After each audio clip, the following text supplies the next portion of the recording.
নমস্কার, দেখছেন কলকাতা টিভি। আপনাদের সঙ্গে রয়েছে আমি ঋষিকেশ।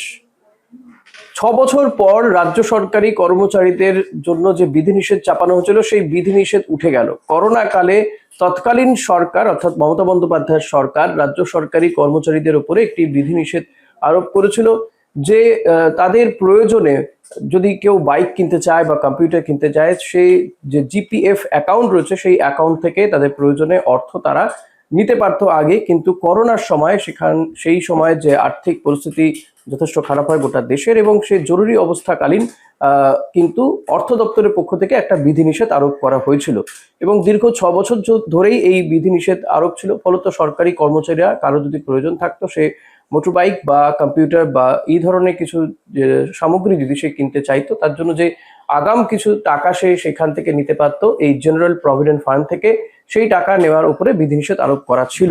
এবং এই যে জেনারেল প্রভিডেন্ট ফান্ড মূলত ডিএর যে অংশ, ডিএর একটা অংশের টাকা কিন্তু এই জেনারেল প্রভিডেন্ট ফান্ডে যায়।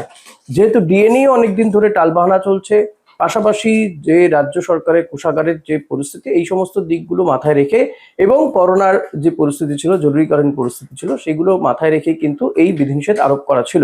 কিন্তু অবশেষে বর্তমান রাজ্য সরকার অর্থাৎ শুভেন্দু অধিকারীর সরকার, তারা কিন্তু এই বিধিনিষেধ তুলে নিয়েছে। ফলত রাজ্য সরকারি কর্মচারীরা আগামী দিনে তারা যদি কেউ বাইক বা কম্পিউটার এই ধরনের সামগ্রী কিনতে চায়, তাহলে তারা এই জিপিএফ অ্যাকাউন্ট থেকে অগ্রিম টাকা তারা নিতে পারবে। ফলত যে বিধিনিষেধ এতদিন আরোপ করা ছিল, সেই বিধিনিষেধ কিন্তু তুলে দেওয়া হয়েছে। এদিকে ডিএ নিয়ে এখনো পর্যন্ত যে সরকারি বা সরকার পোষিত স্কুলগুলোতে শিক্ষকদের ডিএ দেওয়া নিয়ে একটা জটিলতা এখনো রয়ে গিয়েছে।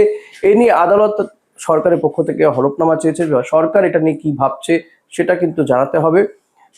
ফলত অনেকেই মনে করছে যে সরকারের এই বিষয়টি অতি দ্রুত সরকার জানাবে আদালতে, এবং তারপরে এই ক্ষেত্রেও এমনিতেই সরকার সরকারি কর্মচারীদের উদ্দেশ্যে তারা জানিয়েছে যে তারা ডিএ দেবে, এবং বিভিন্ন ক্ষেত্রেই সেই ডিএ দেওয়ার কাজ শুরু হয়েছে বলে জানানো হচ্ছে। তার মধ্যে এই যে বিধিনিষেধ আরোপ করা ছিল সেটাও তুলে নেওয়াতে নিঃসন্দেহে পুজোর আগে রাজ্য সরকারি কর্মচারীদের জন্য এটা বড়সড় একটা সুখবর। এখন এই পর্যন্তই। দেখতে থাকুন কলকাতা টিভি রাত 3:07।